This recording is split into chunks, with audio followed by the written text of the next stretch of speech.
What's up, guys? Good morning. Good morning. We are back with another update. All right, we are back with another update to our astral projection journey. Let's get it crack-a-lackin'.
Figuring out some stuff that I want to do with y'all and this channel. So just notice a few changes as I learn them, because I'm doing this all by myself. But definitely here with another update for the week.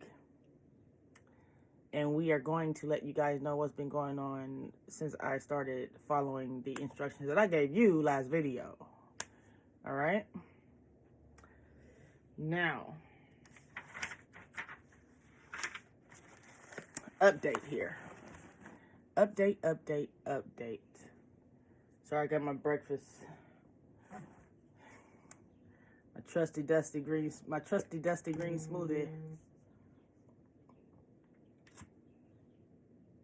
It's hella thick today, so kind of slow coming out.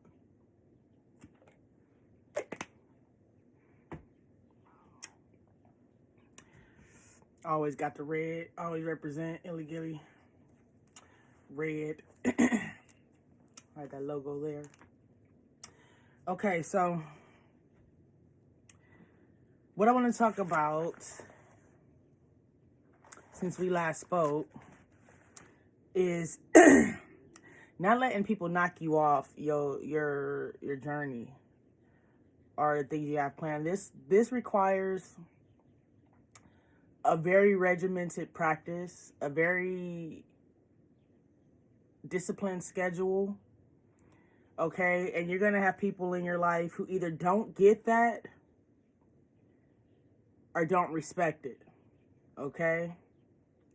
It's one or the other. And to me, like, either way, like, it's hindering to your progress, okay? And then we're going to talk about calming your fears during astral projection, because people have a lot of preconceived notions from the movies. I'm sorry, this is a brand new hat, guys. People have a lot of preconceived notions about astral projection and what it actually is and what happens when you go,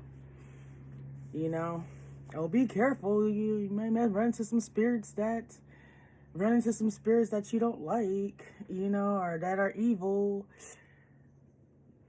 You run into that in the real world.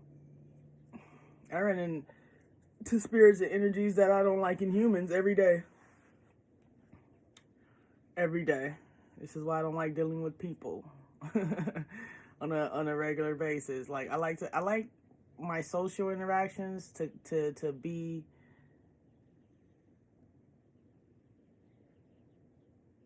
by choice.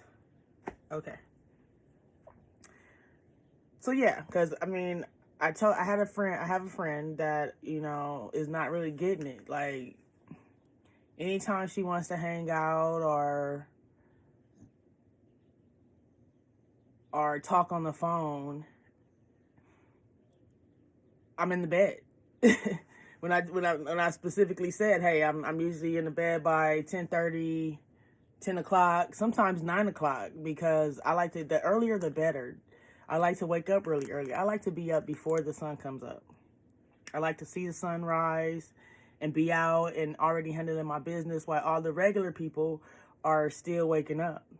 Nobody that has ever been somebody wakes up after 6 a.m.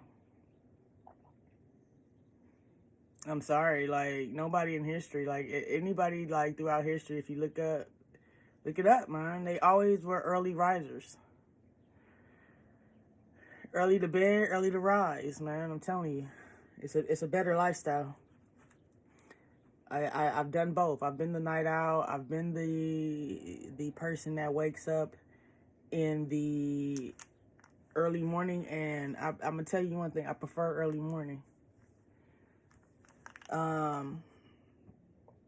Okay, so that would be my first thing, because one of the things that Gavin, and I'm going to read you a page from, or something from Soul Traveler. It's the first chapter. So, one of the main things is get adequate sleep. Now, the same person snores horribly. And the worst thing you could do is turn over and tell me, well, you do it too, in my shit. I can do whatever I want in here. You know what I mean? And I'm sure that it's not as bad as you, because I had somebody who I used to sleep with that hated my snoring. Absolutely hated my snoring. But was able to still get some sleep. You know, and I work with her. Hey, I slept on the floor, you know, or usually if I put my mouthpiece in, I got a mouthpiece that I use because I grind my teeth at night. Usually I would put that on and I reduce it. Or I even had one ex who used to tell me that she would literally wake me up in the middle and I'd be like, babe, and I would stop snoring. It was weird. That girl had a lot of power over me. Anyway, so and it was the first night that I was supposed to be doing this stuff, and I had already broke my rule. I broke my routine by having somebody spend a night that night, when this is the first night I'm supposed to be starting this. And here it is, I couldn't even get to fucking sleep, because every fucking 2 minutes I'm hearing like steel cans being scraped against concrete. So your bedmate is number 2 that I said in the last video. I honestly can't have this person as a bedmate while I'm trying to do this. It's just not going to work. And then, yeah, it's not going to work.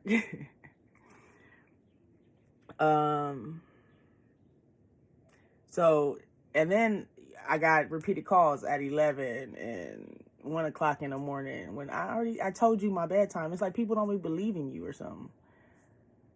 I told you my bedtime. Why are you calling me right now? Why 3 times on top of that? Why are you calling me after 10:30? You're not going to get me to answer the fucking phone after 10:30. I'm not going to do it. All right. And then even if, you said, probably the argument probably, well, you said you go to bed later on weekends. Sometimes. I do. Sometimes. The latest I'll do it is midnight, though. And the last call I got from you was at 1:11 in the morning. Weird. What the hell is up with 1:11? Somebody showed me at 1:11 on their clock the other day.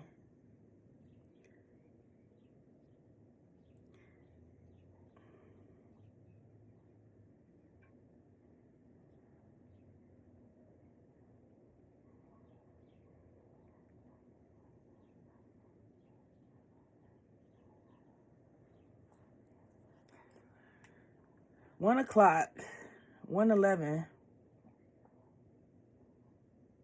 1:11 a.m. It's some crazy shit. And somebody showed 1:11 on their clock on Facebook today. 1:11. And then one day I woke up from a nap, it was 2:22. The other day I woke up from a nap, it was 1:11. 1:11 is 11111. It's a crazy 2021. I don't know. I might have to start getting into numerology.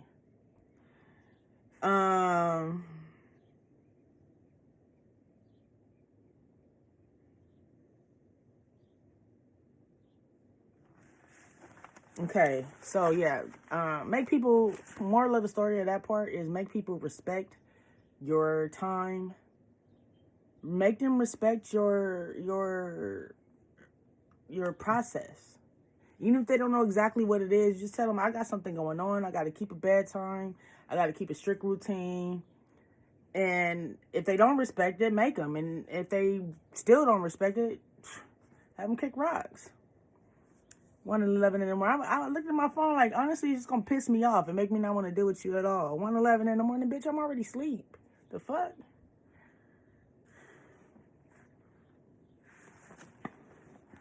Make people respect your regimen and respect your time. All right, especially during this time while you're trying to do this. Okay.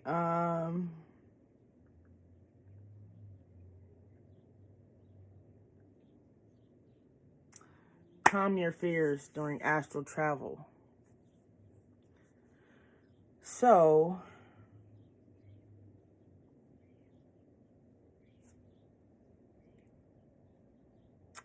I'm going to speak on a few things that pertain to this. One is people thinking that you can get hurt during astral travel.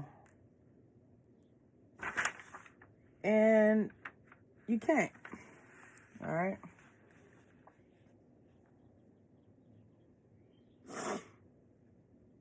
So, I met this chick on Hinge, I want to say. And then we moved it over to Instagram because, you know, she said she talks more in real time in Instagram, but I tried, you know, to spark some interest, get her off the app. But usually if I don't have you off the app within 72 hours, I ghost you. Because scientific studies have shown with this new era of dating that you will not make a connection with that person. The connection is going to go nowhere if you guys don't connect within the first 72 hours. Video chat, make a voice phone call, you know, all this texting and shit. Usually doesn't go past, 72 hours. I could tell you that it's not going to work if y'all have not talked verbally or visually within 72 hours. So, I try to see what was up with going out, and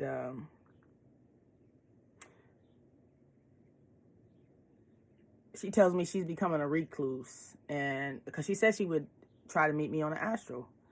I'm always looking for people to do this work with me.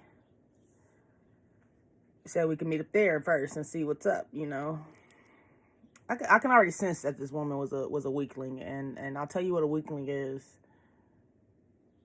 as we progress with these journeys.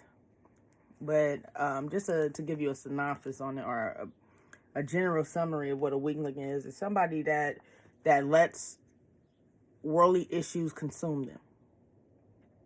That lets issues from this plane of existence consume them, and they become a part of it, and they don't know how to escape it out of their mental frame or mental mind, and they lose touch with the spiritual side. So like now you supposed to you had your foot in the door, but now you letting COVID and the riots at the Capitol and all that other shit bring you down to this plane of existence again. Weaklings. They are still not super physically fit in the spiritual realm, because otherwise the shit that's going on this earth, yeah, you're here, but you're not of it. You're in the world, but not of the world. So that's a summary of what a weakling is.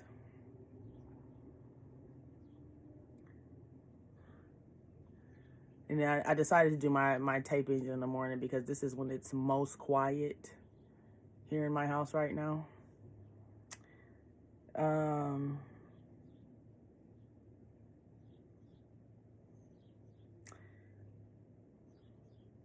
So if she was not letting the world, if she wasn't so worried about the world, she wouldn't be letting it consume her and wanting to make her go inward. That's one of the worst things you could do when you're depressed or stressed out is shut yourself off when you have people trying to connect with you. That's one of the worst things you can do. Like, it's going to make you even more depressed. Gavin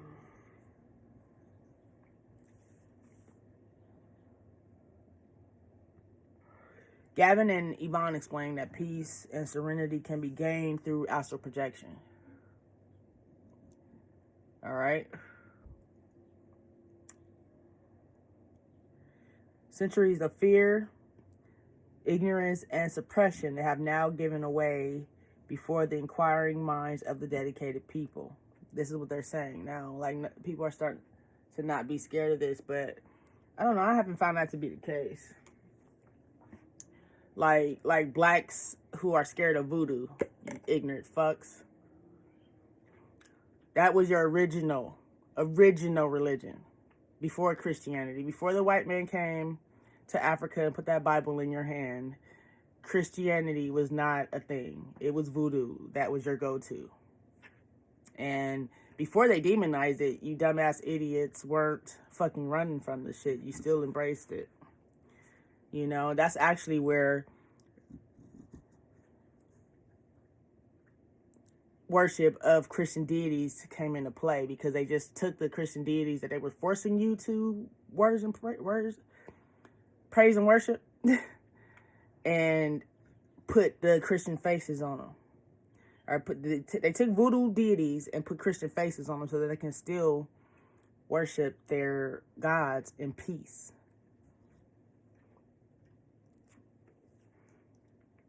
You want to conquer a race? Take away everything they stand for.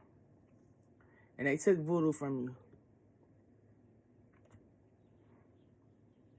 And took everything away from you and said, here's this Bible.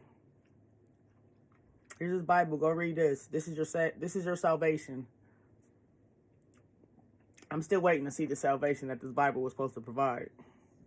Now look, I'm not saying don't read it. The Bible is definitely useful in a lot of magic, okay? It's a book of magic itself, but don't tell a Christian that, or a Jehovah's Witness, or a Catholic. Don't tell them it's a book of magic though, even though they're reading from a book of magic.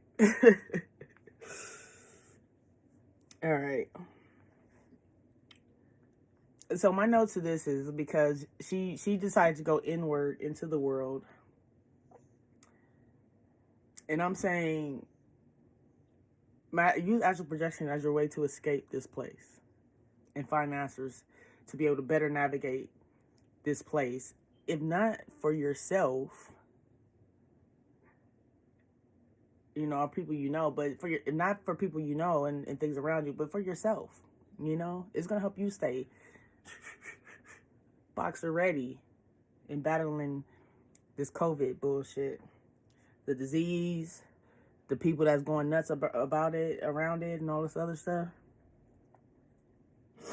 You can escape this and start a whole new life in the astral. You can rebuild yourself in the astral and make yourself better here. All right?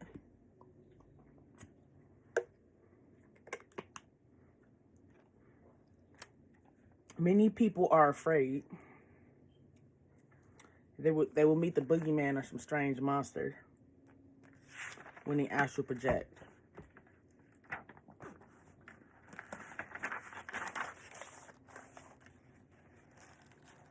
To have a fear of the astral plane holds no merit. Your preconceived notions about what happens in the astral are groundless, is what Gavin and Yvonne is saying. Your preconceived notions about what happens in the astral are groundless. They have no base. So, they said you're going to definitely run into some odd characters. Gavin and Yvonne propose a point. It says, have you ever considered whether a ghost or spirit can be harmed? Not possible. So why is it the reverse for you? This is another reason why I don't get why people are scared to communicate with ghosts. Or they'll the famous saying, "Oh, to each his own." I fucking hate that saying. And some girls gonna tell me, "Well, I love that saying." Like, tell me you love that saying, and I will dismiss you. To each his own. No shit. No motherfucking shit. That's why it's cliche. That's why it's cliche. To each his own. Of course, to each his own. Stupid. And anybody that don't know that is a fucking following idiot. You fucking follower. Right? But it's not to each his own when it comes to this. The spirit world exists. The spirit world exists and it's alive. Okay? Matter of fact, it's crazy because I was reading in one book. It's like the spirit world is more real than this world. Is what you guys need to understand. The astral plane of existence is more real than this world. Okay, it's way more real than this world. All right. So I be having to write some of these points down because I be like thinking of them randomly when I'm walking and stuff, and I don't be near my notepad, but I'm gonna have to record. I'm gonna have to start recording my points.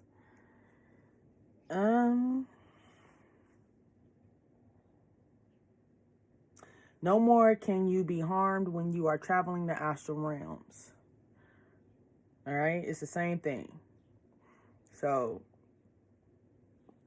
the spirit and the ghost can't harm you. You know what? I don't know how true that is. Because sometimes I say stuff and I'm like, wait a minute. That last research I had did was definitely showing that this ghost was harming these people. There's a show on Netflix called Haunted. Watch that because this one story was straight crazy where the girl, like, these ghosts was really trying to kill these people. No, the ghosts weren't touching them themselves, but they were like trying to put ideas and shit in these people's head to fucking make them kill themselves. Like, it was crazy. So I'm guessing that Gavin and Yvonne saying that the ghost can't physically harm you, whereas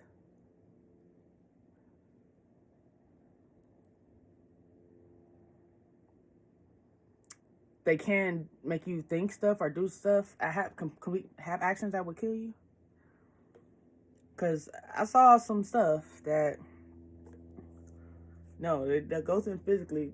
No, one of them actually pushed the boy down the stairs.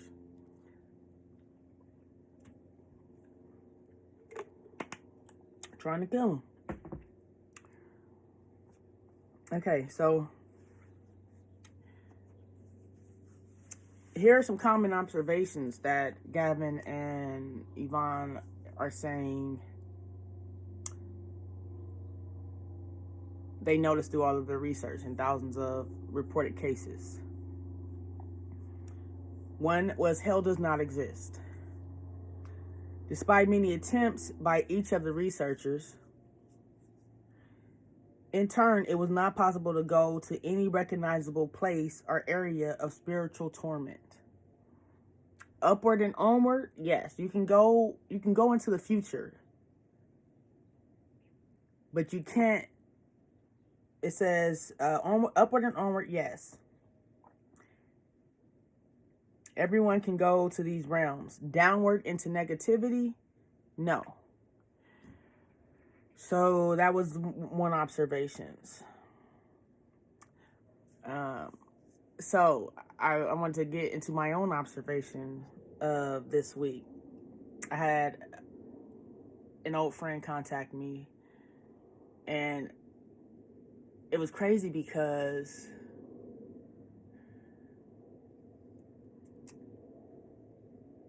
I was talking shit about this person, and they picked up every damn last thing I was saying. So look, that's what I want to warn you guys about. If you got like negative things to say about people while you doing this, try to keep those thoughts out of your mind. They'll pick them up in the dream. They'll pick them up somehow and talk to you about it. Like, hey, I had this dream. I had this crazy dream when you was talking shit about me. If you're doing this, like, keep your mind as much as you can on positive thoughts. All right?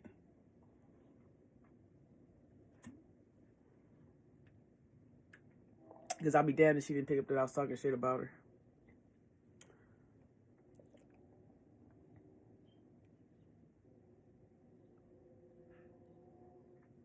So do this work and be in constant meditation practice. One thing I will say is that my meditation practice has been knocked off, like, sincerely. And I need to get back to that. I don't know, I kind of got discouraged a little bit this week. Dark Lordism is all about that paper, I see. I'm going to just say that. You know? But some people do this for a living, so I still like to participate, but I don't know, I got a little discouraged this week. I'll just say that. Another observation, zonal time. Said in thousands of astral projection cases, it has been found that you cannot project to a specific time zone. So like I was saying, like, you can't astral project into the past, or there is no downward, no backwards, or going backwards. Instead, you can only project to what might be called overlap points between our present reality and future and past reality. So I'm looking for an easy way to explain this.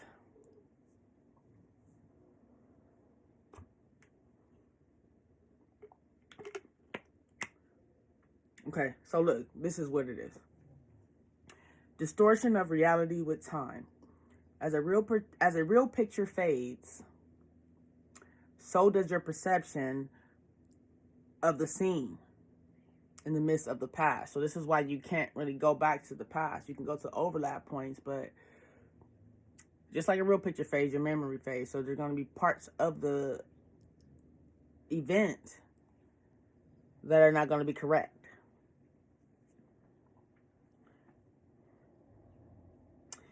Now, they said the further you go into the future with your astral projection, the scenes intensify. The scenes, constituents intensify. So whatever's in that scene, sounds, colors, they grow more harsh or more bright until eventually they become so strident to be painful. So they just, the further into the future you go, the brighter it is. All right, visually and sound wise. So, reality control. Your ability to affect events varies with the time zone you're in. So whether it be the past reality, future, or present reality, your ability to change that event depends on what time zone you're in. How far back did you go? How far in the future did you go? One thing I want to know is that, can I visit my future selves? That's what I want to know. I want to visit my future selves so I can see where I'll be. Then you'll have an idea of what is going to be in the future for you. Or visit myself in other realities. One movie we're going to review, when we start getting to the movie reviews, is in Hollywood, and its relationship to the occult is the one with Jet Li. And that movie speaks on the multiverse theory, where you have all these versions of yourselves in all these other universes. Okay? And I think that you can visit yourself in all these other universes or planes of existence, because they do exist, when you astral project. Get advice from these other selves. How about that?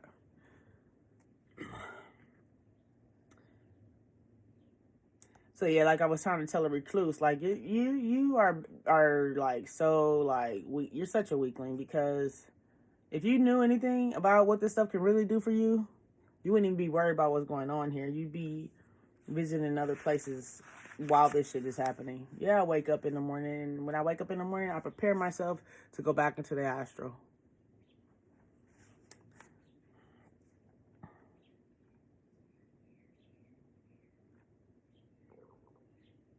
says when you astral project into the now, you will find that you may be able to turn a page of a book. You can turn a page of a book, but you can't lift the book. You have no power to affect history, but much power to affect wants in the future. All right. So that's that on Gavin and the actual practice right now.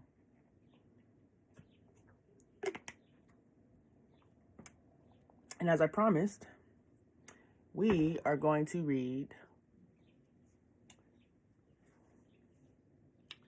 Let me move this.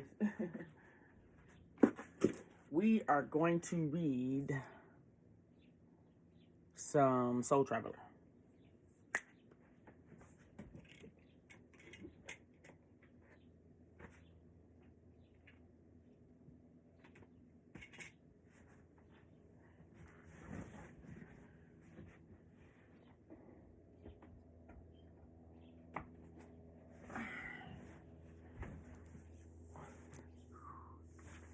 Okay.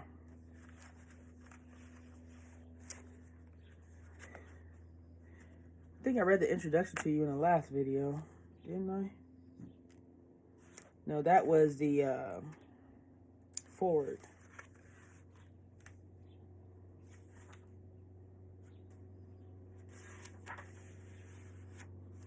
Okay. Introduction. Soul Traveler, just in case you guys are wondering. Oh, okay, let me plug this up. My battery's about to die.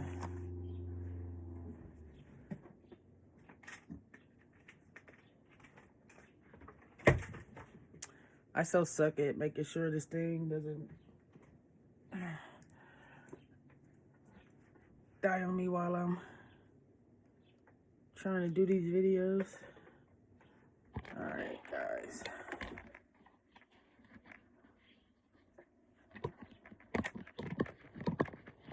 I only got 5%. Let me plug this up real quick.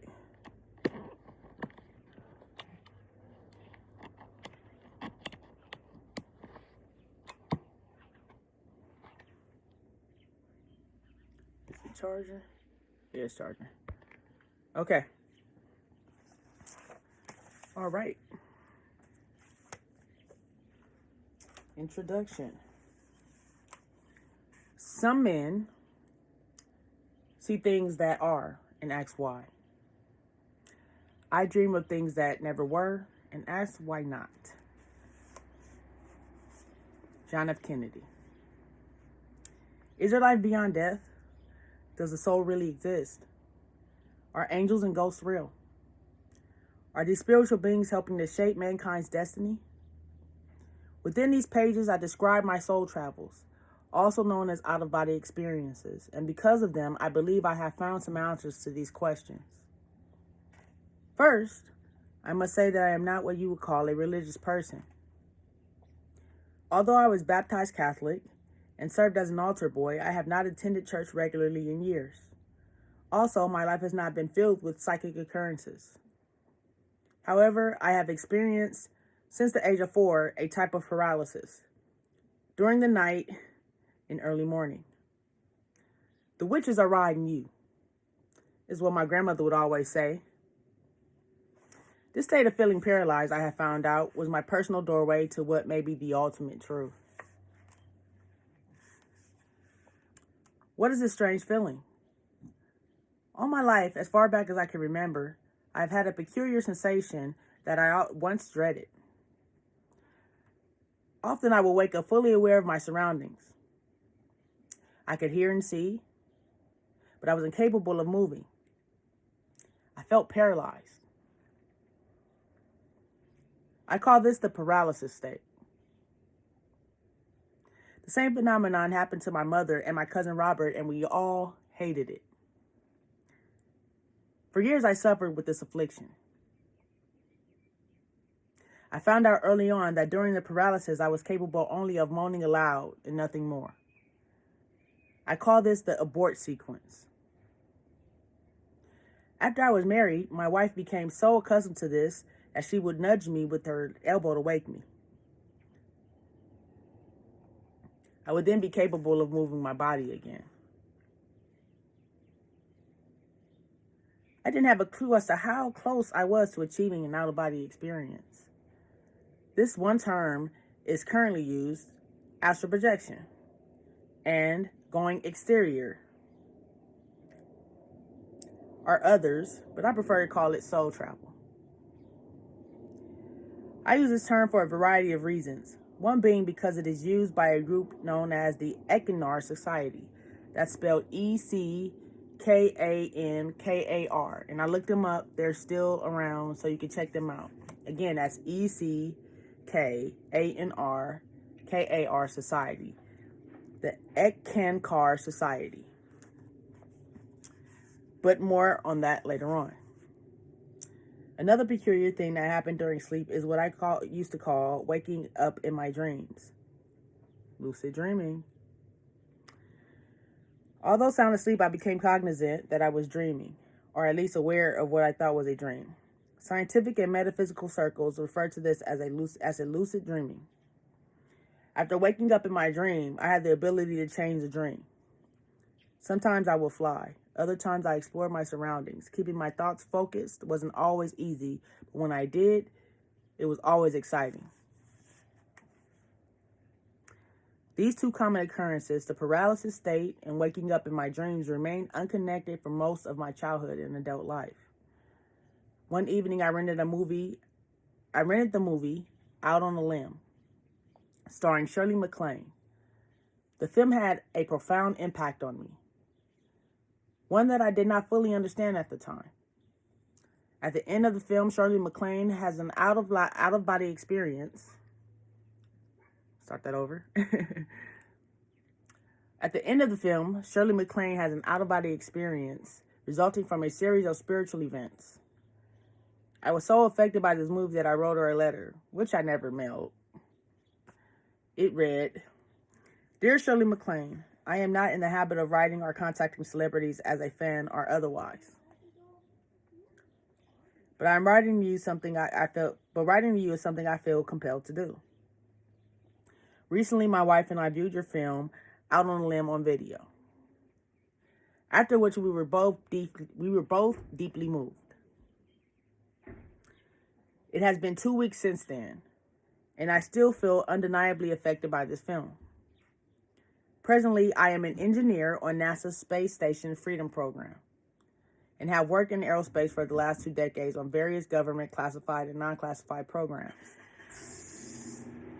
We're going to wait for this idiot and his loud-ass car to go on. See why I started doing my videos early? Y'all ain't got to worry about this mess. We did well all the way up until, 9:20 a.m.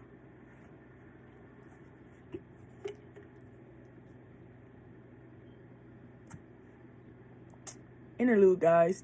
Do, do, do, do, do, do, do, do.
All right.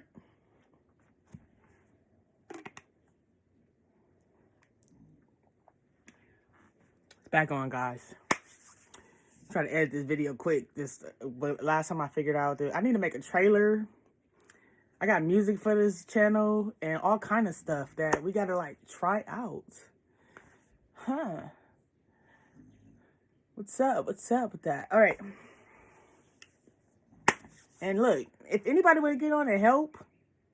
I'm working on my media presence, all that stuff. I'm about to be the next scary show or freaking movie actress or scary show host. I'm telling you, dude, like I'm made for this.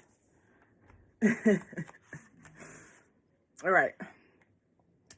So, where we left off, he said, presently, I am a NASA engineer.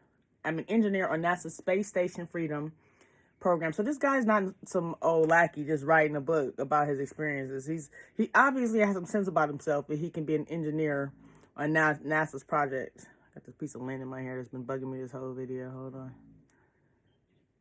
Sorry, guys. I need to really do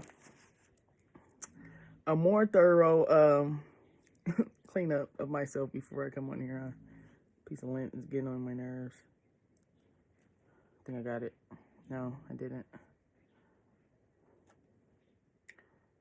All right, this is.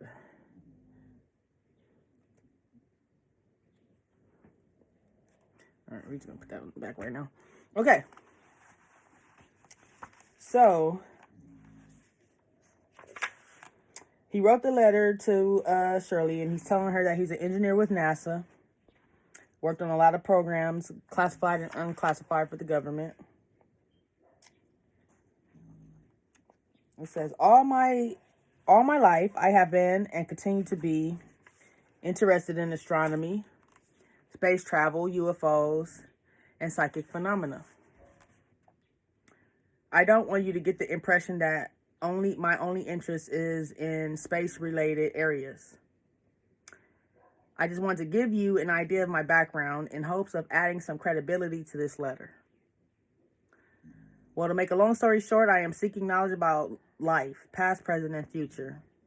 I'd like to know more about astral projection. I'd like to know more about the force that is in and around us. I would like to discover the connection between out-of-body experience and this force. In conclusion, I want to tell you that I applaud your courage in coming forth with your discoveries. In doing so, you have subjected yourself to ridicule among your peers and the media. It seems to me that you have put everything on the line for what may be the ultimate truth. So if you can find time in your busy schedule, I would appreciate suggestions from you on a direction or path to follow. Sincerely, Albert Taylor Jr.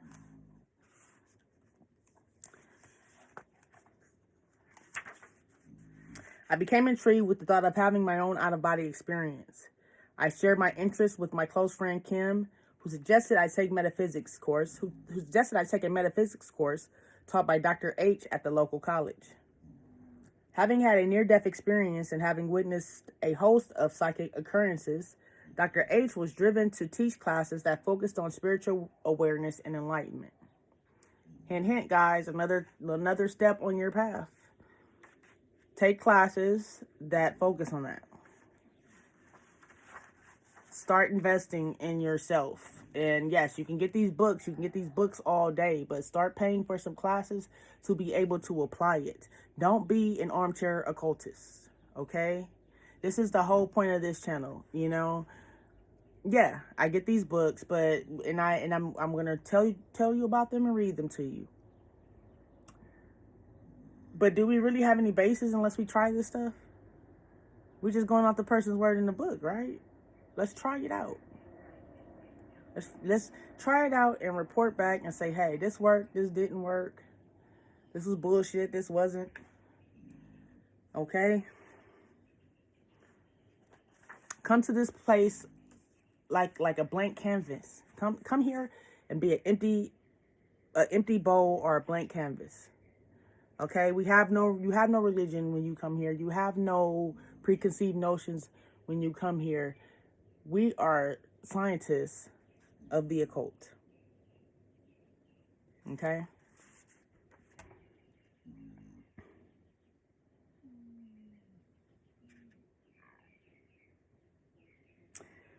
So he went and he took these classes. It says, my wife and I signed up for the first part of a series of lectures, workshops that Dr. H had developed and taught. During one of the classes, Dr. H asked the question that would change my life. She asked if anyone ever felt paralyzed at night after lying down to sleep. I had thought the paralysis was mine alone. Well, along with my mother and cousin Robert. Dr. H began to describe how this paralysis was related to out-of-body experiences. So if you having sleep paralysis, you have a leg up in being able to astral project. Like, for real. Little do you know. All right.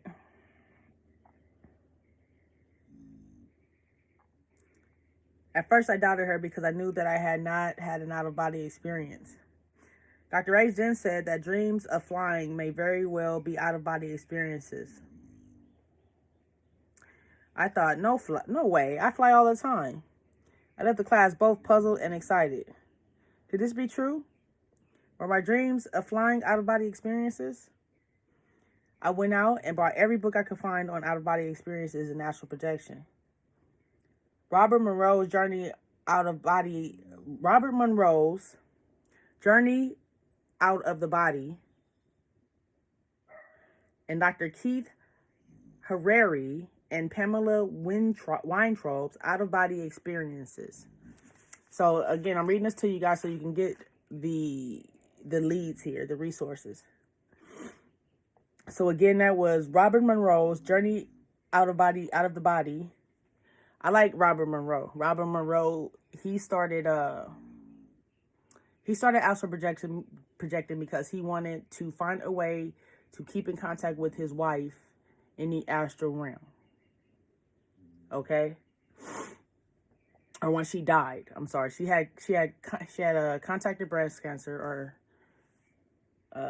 what's the word when say somebody gets it, or contracted breast cancer? No, not contacted, contracted. She got breast cancer. Okay, she got breast cancer, and they were on a limited time frame. And he wanted to find a way to stay in touch with his wife, even in the spirit world. So Robert Monroe, and they have that him on Audible too. So get that, dude. Like the journeys are very similar between him and Albert Taylor here.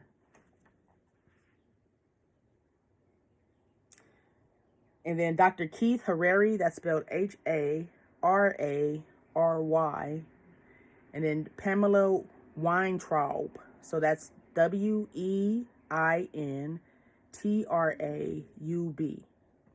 And they wrote a book together called Out of Body Experiences. So Monroe's book in particular fascinated and scared me. Monroe is deep. Like, dude, he went and saw one of his old selves fighting in an old Roman battle. That's how far back he went. Like, he found a young teenage himself in like centuries ago, dude. It's crazy. He kept telling of disembodied entities in his book. That struck a deep chord of fear with me. I was afraid of ghosts, even though I had no justifiable reason, like most people. Afraid of ghosts, and you have no valid reason as to why. Or you either just try to dismiss their existence entirely if you're afraid of them. Like, man, you can. I don't believe in that stuff. Well, it believes in you. It believes in you. All right. So his book had also triggered a lot of memories for Albert. And it says he recalled one time in the evening when he was about 4 years old that while feeling paralyzed, a figure sat on the end of his bed and whispered his name. Albert. Another time around the age of 7, I remember lying on the foot of my parents' bed, watching Louis Lomax show. Nomax was interviewing a man who claimed to have captured the ghostly images of monks praying in a medieval English cathedral.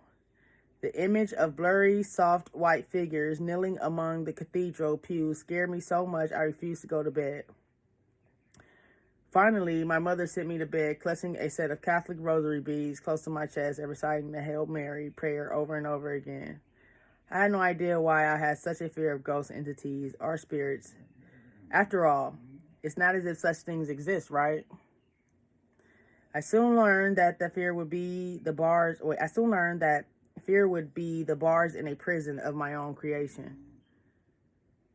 If I wanted to soul travel, I would have to break free of that prison. So if you want to, do this, you can't be afraid of ghosts. You can't be afraid of spirits. You can't be afraid of what you might come across. You have to totally throw that out. Only then could I explore the limitless world beyond the constraints of everyday life. So boom. What I will say is that I think right now, I can't say I've left yet. Right now, I'm just more cognizant and more aware that I am dreaming, which I think is the main and first step that you need to do. What I have learned is that I have to stop letting people intrude on my routine and my regimen, because they don't want to keep a time frame or bedtime or whatever, or respect yours. Don't let them fuck your shit up. If they miss a time to hang out, then they miss that time to hang out. Then they're just gonna have to wait when you are available again. Don't stop or change up your routine because they aren't respecting it. All right. And then be careful about what you're saying about people, because that person just might call your ass. All right. Thank you for tuning in to Gilli-Occult, all things supernatural. I look forward to talking with you guys next week. Y'all stay well.